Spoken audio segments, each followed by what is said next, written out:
From the Middle is proud to be a founding member of Odd Pods Media. Kory is traveling and Dillon is ill, but the latter rasped through an episode still. With Kendall they noticed the weather is a jerk, but a gifted Nespresso shall provide a nice perk for a discussion of traditions for a Christmas time late, and expanding a football league beyond the inaugural 8. Young Rock and Cunk on Earth are cooking on the griddle. Go to ardiusman.com. Use promo code The Middle. Oh, for the love. Sorry, just clearing my Mountain Dew hole. I got my phone hole cleaned today. That's where you keep it? You're so cerebral and you're so developed and evolved.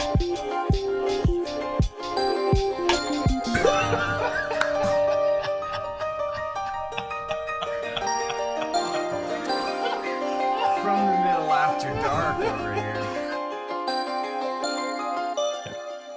While the cat's away, in this episode, Kory's gone, so Kendall and I get to talk about whatever we want. Yeah. And I have something I want to start with, and I'm a little nervous to bring it up, to be honest. Okay. Because the contrarian in you could come out and poo-poo all over it, or you might be excited. I have no idea. Oh, we'll see. I have no idea. I'll be honest. That's what I promise. Either be honest or entertaining for purposes of the podcast. Either one of those is fine. Some friends, some very lovely friends, just got us an espresso machine as a housewarming gift. That is extraordinarily kind.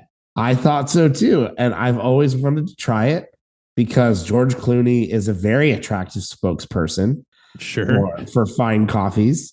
Yeah. And I've always wanted to try one, and I'm very excited. And although some people might be able to tell I'm a little under the weather, I was waiting till I was starting to feel a little better to make sure I could taste the sample pack that came with it. We've been trying some of the samples in the sample pack, and so I'm very excited to try it. I didn't know if this was going to be like a Starbucks reaction for you, or like the espresso's just like at home Starbucks and it's burnt, whatever. I don't know. I don't know enough. I was almost afraid to bring it up, but here we are. That was the update. Oh boy. No, I feel like I'm a little bit misunderstood possibly when it comes to things that when you have a podcast, you're sharing your opinion on things. Sure. People are very much allowed to like Starbucks. I'm okay with Starbucks. I get Starbucks sometimes. Yeah. What I sort of try to counter is this idea. There was a long time ago, and this is my problem.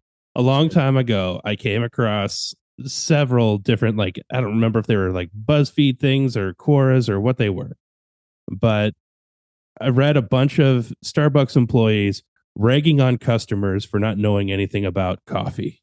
Mm-hmm. And ragging on customers for all kinds of things. And that put a really bad taste in my mouth for those Starbucks employees who are supposed to be representing the company, and just to say, hey, guys, listen. So there's always been a part of me, this is a problem of mine, that wants to like put those types of Starbucks employees in their place, and let them know that, hey, Starbucks ain't that great. All right. Starbucks is fine. Just like McDonald's coffee is fine. Yeah. I'll drink McDonald's coffee too. But you guys aren't exactly the best and brightest coffee that's out there. That's my point. But I'll drink it sometimes. If it's the only thing that's around or whatever, or I enjoy a crappy cup of diner coffee even with a breakfast out. Congratulations. I've got no problems with you did that. it. World's best cup of coffee. Exactly. Speaking of what doesn't put a bad taste in my mouth, the Costa Rican Grande Lungo that I had from my Nespresso machine was delicious. Wonderful. Very good. The foam at the top is so nice. That's supposed to be one of the things, I guess, about the Nespresso that's quite different. The foam layer, it does really well at the top to like add that bit of like flavor or texture or whatever. Yeah. Was delightful. So Good. yes, I'm glad you're I know liking it. nothing about coffee. So this is from a real amateur. See, I'm just like a straight up black coffee guy. Like that's what I don't know really much of anything about cappuccino or anything like that as far as what makes a good one. Although there is a guy who I frequent on YouTube who does know a whole lot about cappuccino. Mhm. And so I've gained some knowledge, I think, from him, just in passing. One of which is that he claims that there's a difference between crema and foam. He's not snooty about it at all, but he's just like saying, you know, what you get from a pulled shot from a cappuccino pressurized whatever machine, is not the same thing as froth or whatever else.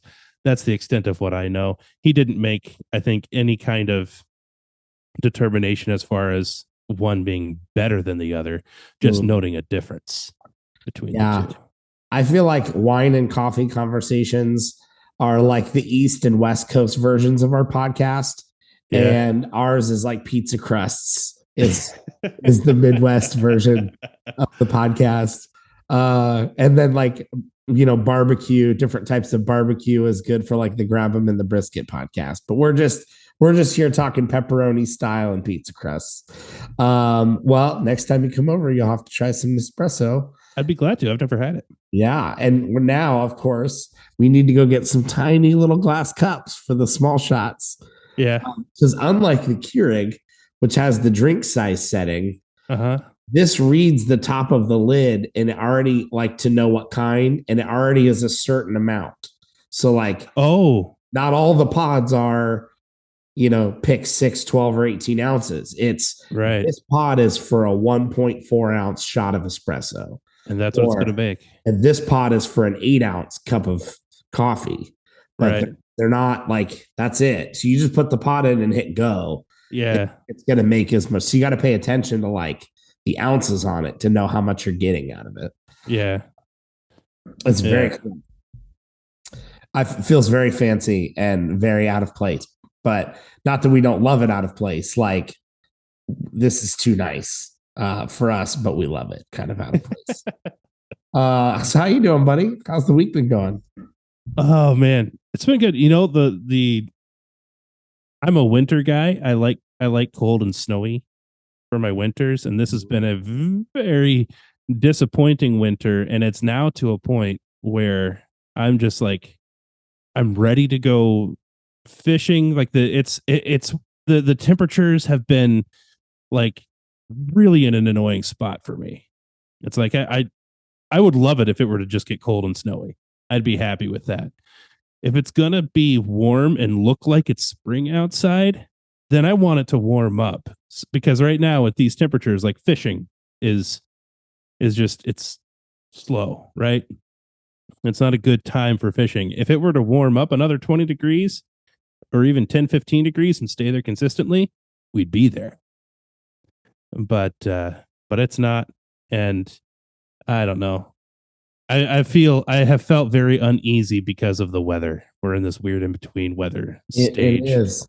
And so much stuff is like starting to grow at my house. And I'm like, yeah, you're all dead. Like, you're all going to die because it's it's too early. It's too early. It feels like it can't keep going this way. But who knows? Maybe this is the year.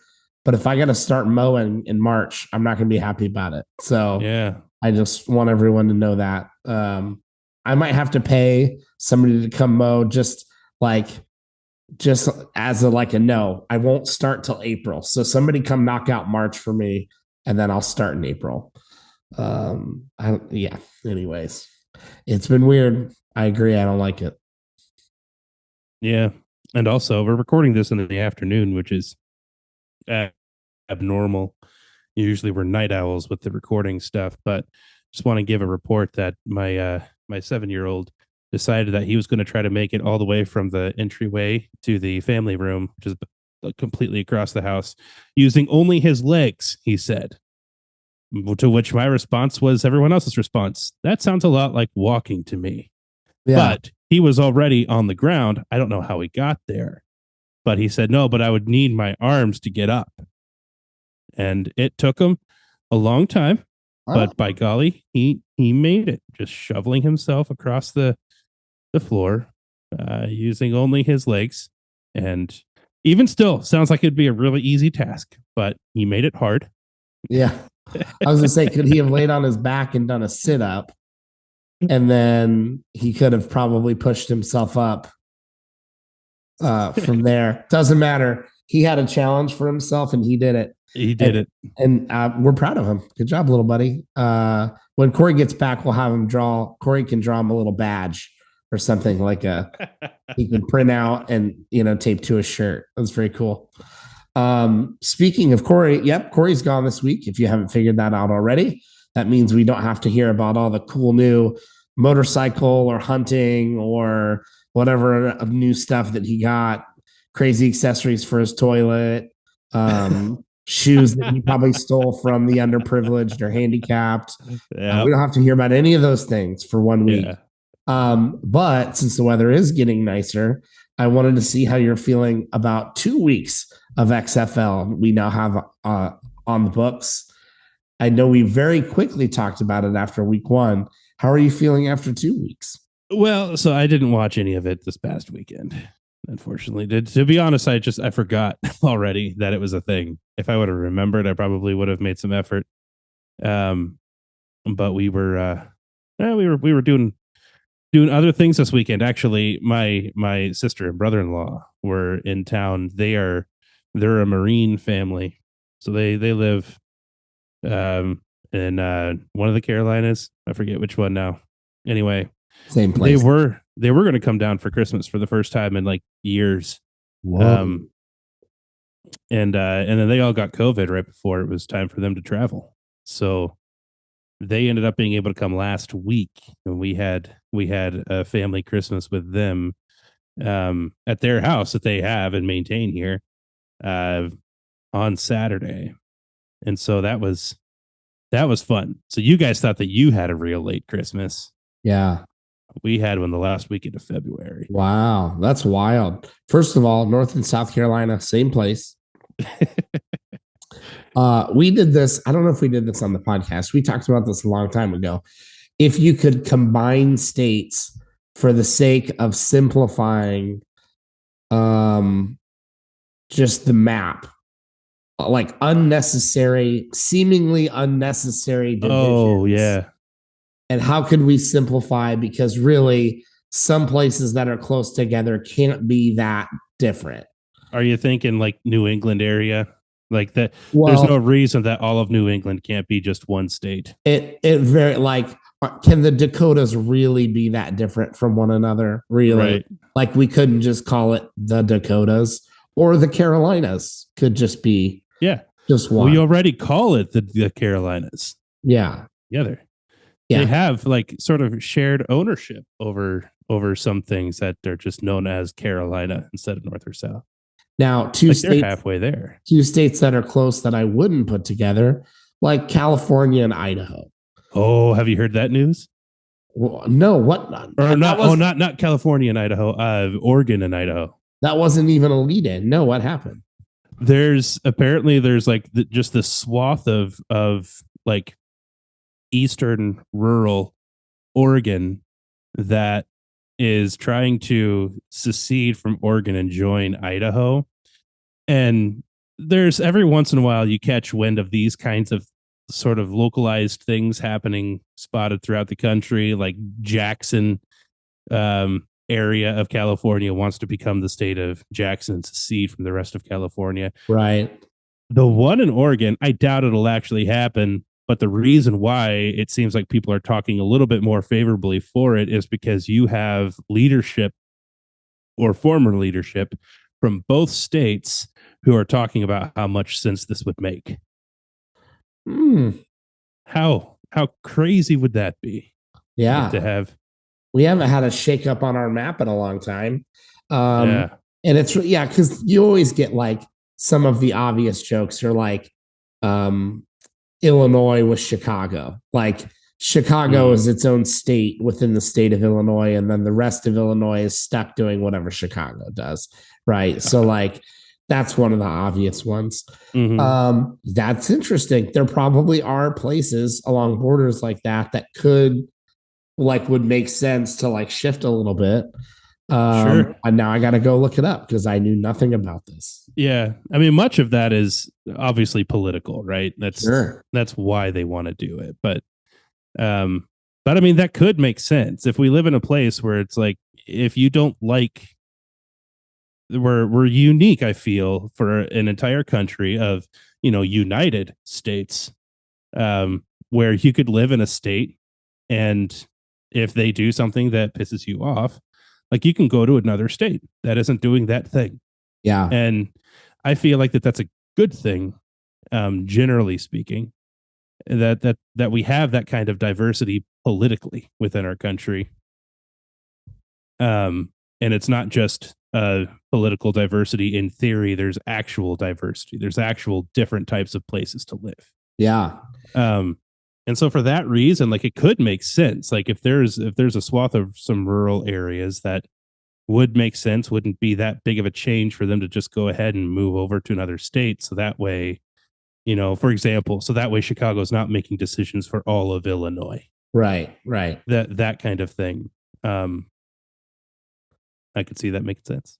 A local example, more local to us, not that everyone wants to be in Ohio or everyone wants to join Ohio, but northern, I bet a bit of northern Kentucky, if you polled the people that actually lived in the area, I wonder what percentage of people within half a mile of the Cincinnati River, a mile, 2 miles, 5 miles, 10 miles. I wonder what percentage would go, yeah, let's just tack us on to Cincinnati, and we'll just become part of Ohio. Yeah. I mean, in practice, like, you already have that, right? Cincinnati has its sister city, and they just all consider themselves one big conglomerate. I mean, Cincinnati's credited airport is in Kentucky. Yeah. That's what I'm saying. At what point do you just say, like, just shift the Cincinnati city limits down into Kentucky and dip it down there, and then Ohio just owns part of northern Kentucky. Yeah. Anyways, fascinating. I had no idea. I feel like we can't take the opportunity to ask, though. Did you have to reschedule Christmas past February now because it got canceled? No. They were going to be here like actual Christmas in December, but couldn't because of COVID. And so this past weekend was the makeup. We so successfully did the makeup. Christmas in February, and you're a big Christmas guy. Was this even too late for you? What's that? Was it too late for me? Was it too late for you to do Christmas? No, not at all. Not at all. So it was a fun situation. So the house that they own, which is in my neighborhood, we a couple of years ago moved my parents into that house. Yeah. And they just kept Christmas decorations and everything up this whole time, which has been fun. And then we did a gift exchange with that family, my sister's family, on Saturday, which was great. I remember talking with my mother on actual Christmas Day, and like, we were sitting around the table after our fancy Christmas-ish dinner kind of thing, and she was asking like, do you think it'd be okay if we had like just ham instead of ham and turkey, because we have like allergies in the family and whatever. Sure. On when we do the makeup Christmas with Chris and Summer's family, and like the people of my generation at the table were all like, not only is that not a problem, but how about you do neither? Like, that's a thing. Like, that's an option. And so we were able to eventually, she did not like that answer. As a matter of fact, I think she was kind of blown away by that answer, that even though like everything that we've ever hinted toward was our generation doesn't view tradition the same way that your generation does. Right. Generally speaking. And And so if you feel like you're doing it for us, our answer is stop it. Yeah. If you want to do it for you, that's a whole nother story, and that's fine. But don't blame us for this. Yeah. Because we're okay without it. And I put it much more gently than that, obviously. It's my mom. But we were able to convince her to just like not cook and let us order pizza for makeup Christmas dinner. Yeah. Which is what we did, and it was fantastic. I feel like that's how like holiday meals should go. Nobody was in the kitchen being stolen away from the rest of the party, right? And like everybody likes pizza. Like who doesn't like pizza more than turkey? It's one of those things where like I don't know. I feel like I guess well I don't know. There are traditions that I do like. I guess the traditional food stuff just isn't one of them.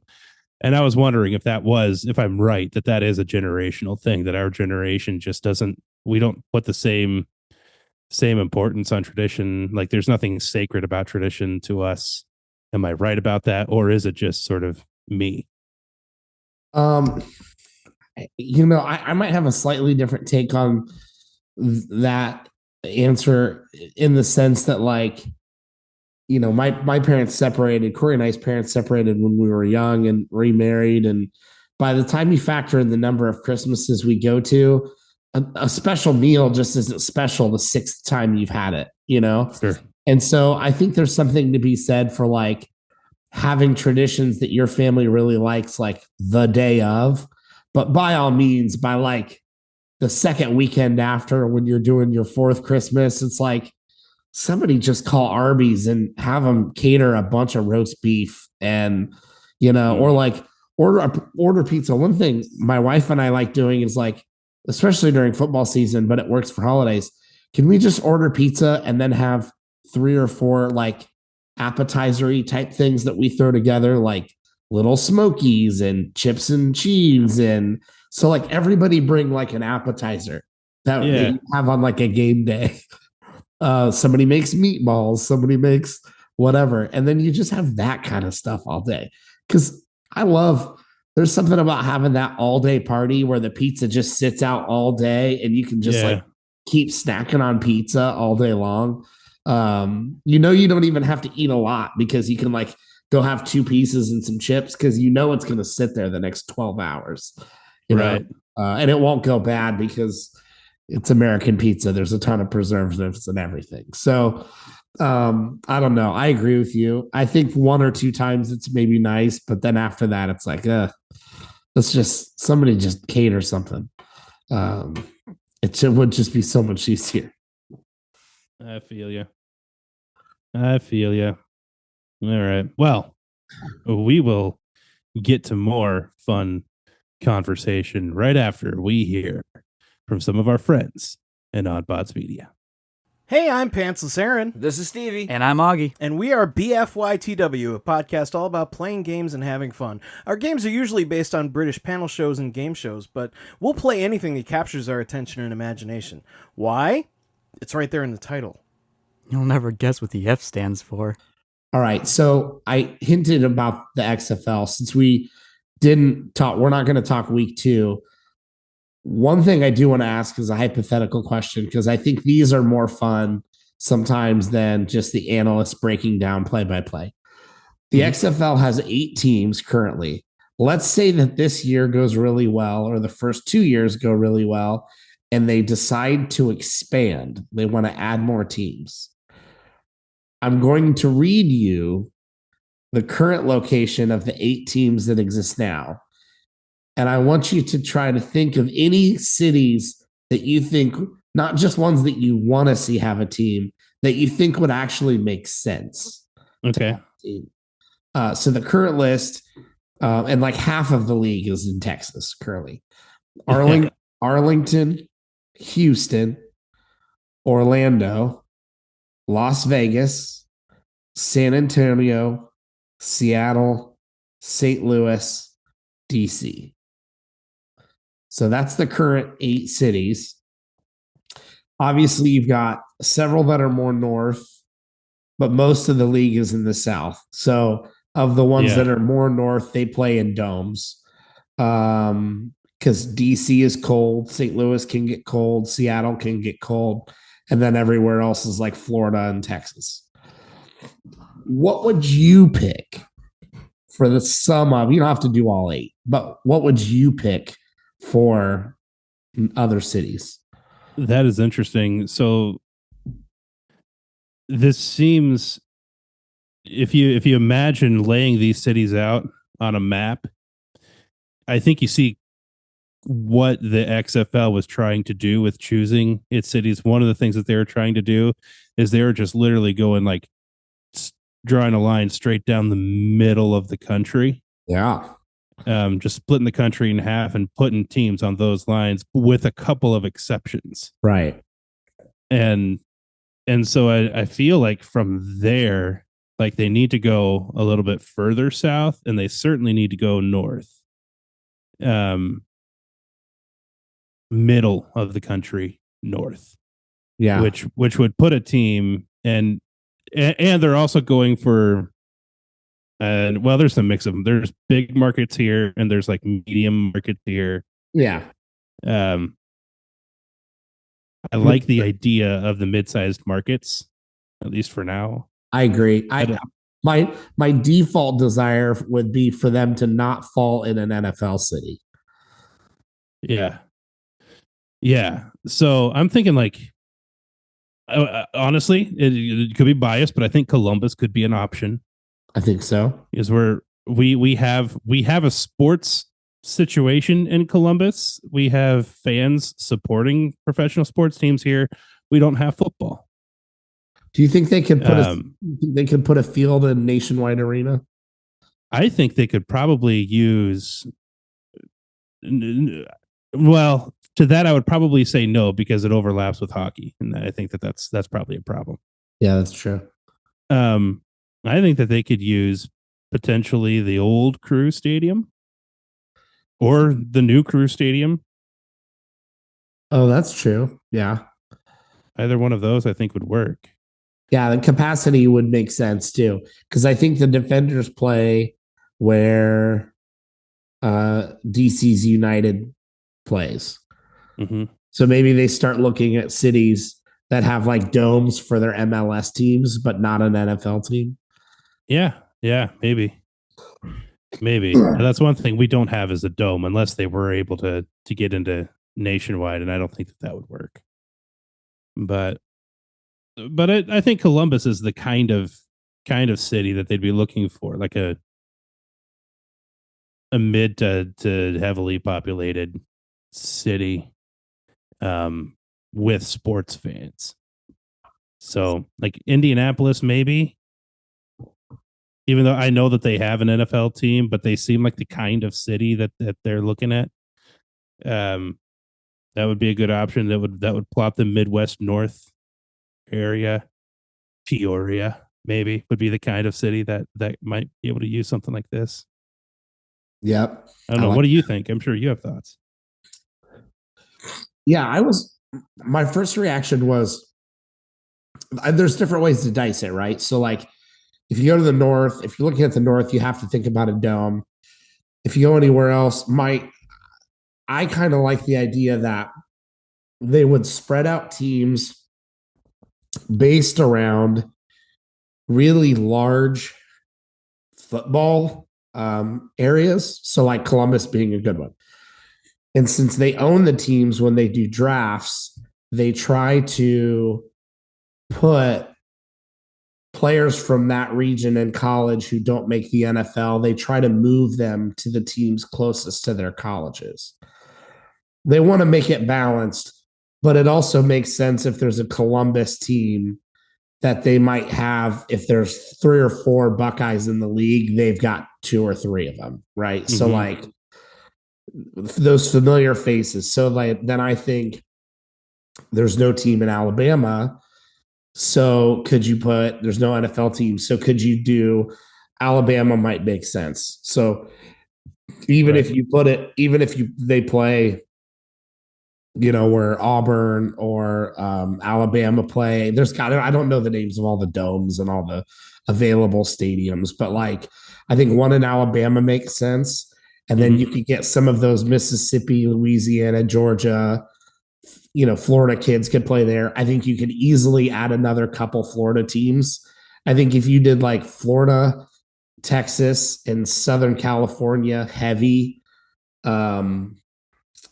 teams and just don't do LA. I think if you spread them out a little bit, then you can kind of do and then pull in a couple northern teams because obviously this is like the spring league that's not NFL and it's not conducive weather unless you have a dome. So you could pick places like Indianapolis, Minneapolis, Seattle, Detroit has Ford Field, Syracuse has a dome. So you could play some of those places and pull in some of the northern kids that don't make it to the NFL, but then heavy emphasis on like Florida, Texas, and California. Since you've already got 3 Texas teams and 1 Florida, I would say like 1 or 2 more Florida, 2 or 3 Southern California. Southern California could be anywhere in the southern half. It doesn't literally have to be, like SoCal. Yeah. I think that would be cool. Good for fans, good destinations, maybe an Alabama team. Like, you could easily do somewhere in like, I don't know the biggest stadium in like Mobile, but that's down by where Florida comes up towards Alabama. So if people want to hit beaches and stuff, you could do Mobile and then you could get some of those SEC players that would play down there. Those are some of the areas that I was thinking. Then you can keep it almost like these regions are almost like Southeast, South, and Southwest. And then they pull in these northern schools that are straight north of them. I don't know. But I think my desire would be less about region in the sense that I don't care necessarily what cities or domes they play in, but I think it would be cool if they can kind of move these kids as close as possible team wise to where they played college so that the fans, as they're picking their favorite teams that are closest to them, they recognize more of the names than less because, half this team that plays out of Minneapolis are Big Ten players, or half the team plays out of Syracuse are ACC or, Big Ten players. I just think something like that would be cool. But those are a couple cities. Minneapolis has got a dome. Detroit's got Ford Field. Syracuse has a dome. So there you go. There's a couple in our neck of the woods. Yeah. Indianapolis, right? Yeah. Indianapolis, even though they have the Colts, I still think it would be fun. And it's also, this kind of feels kind of like a farm league for the NFL. So it's not like, or it's not experimental and like we're going to try some things. And the NFL is probably going to adopt some things because of the XFL. Yeah. One would hope anyway. Fun question. Just like I love it. Fun way to talk about some of what we're watching. What else are you watching, buddy? So speaking of the XFL being partially owned by Dwayne "The Rock" Johnson, I started watching Young Rock on Peacock. And I'm into it. So it's the premise, the setup is that in the year 2032, Dwayne Johnson as himself in the future is running for president. And so he's doing like all of these like special interviews and public stops and speeches and things. And he stops at these to tell a story. And then you have like what the actual episode is about, like a story from his childhood. And so we're following Dwayne Johnson's past based on his actual experiences from both when he was like 10 years old. There's a storyline there. There's another storyline of him being in high school, another storyline of him being at Miami in college playing football. So and we get to see his dad through all of this stuff and some of his family story, and it's really cool. There's parts of it that are obviously tongue in cheek, callbacks to some of his famous lines that like, I guess maybe his mother was the first person to say to say it doesn't matter what you think, and those kinds of things. So I'm sure that the stories are embellished. It's meant to be entertaining, but I'm loving it. I would absolutely recommend it to any wrestling fan whatsoever. It's pretty cool. Nice. It's funny that you say that. I've never felt motivated to watch it. Yeah. Until now. So I don't know. Maybe I'll flip it on and try it out. ABC stuff, I think, is all on Hulu. So I should be able to hop on there and check out a few episodes. Or you said Peacock. Peacock, it's NBC. Yeah. Peacock, so it's NBC. Okay. Well, that'll make it harder to watch, but maybe I can find some of the funnier clips on YouTube and check it out. The only thing I really have that I watched recently was very funny. Have you seen Cunk on Earth on Netflix? No, I've not, but I like the name. So instead of trying to find a way to describe this myself, I'm going to read a little write-up by, this is an Australian news outlet, but I thought they did it really good. So I'm just going to read this really quickly for anyone who is interested.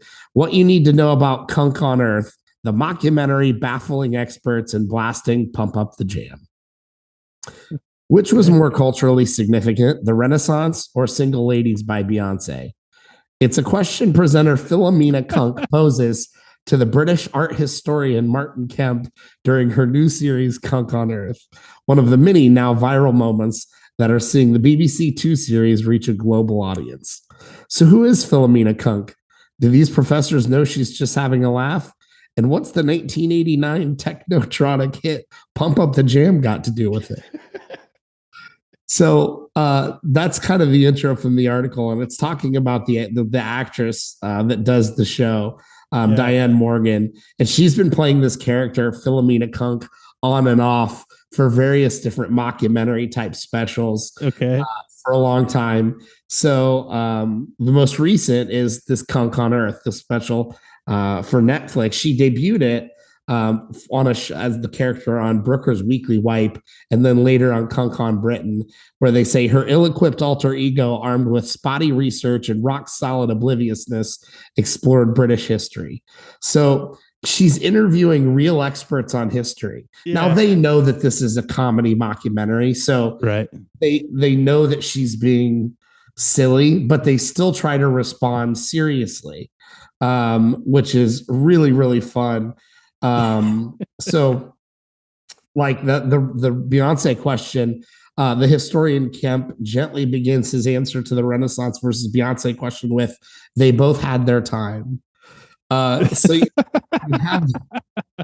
have them trying to answer it, which it's real funny, because you get the sense that they really do want to teach. And they don't, even though it's a mockumentary, like they're trying to lean in and have fun, but they still want to try to answer the question honestly and not play it up. The technotronic Pump Up the Jam song becomes like a recurring joke throughout the episodes. Yeah. It's just really, really funny. And so definitely check that out on Netflix. At worst, some people are going to feel uncomfortable because they're not going to know what she's joking about from history that's a joke and what she's saying about history that's real. But honestly, for most people after high school, it doesn't matter for most anymore anyway. Right. Yeah. You're not really having a lot of historical discussions or anything like that. So that's it. That's what I've been watching. It's a 5-part miniseries and it's hilarious. I love it, man. Anything else? That's it. Short and sweet guy. Hey, go to artiestman.com, put in code from the middle and buy some stuff and you'll get a discount on your first order.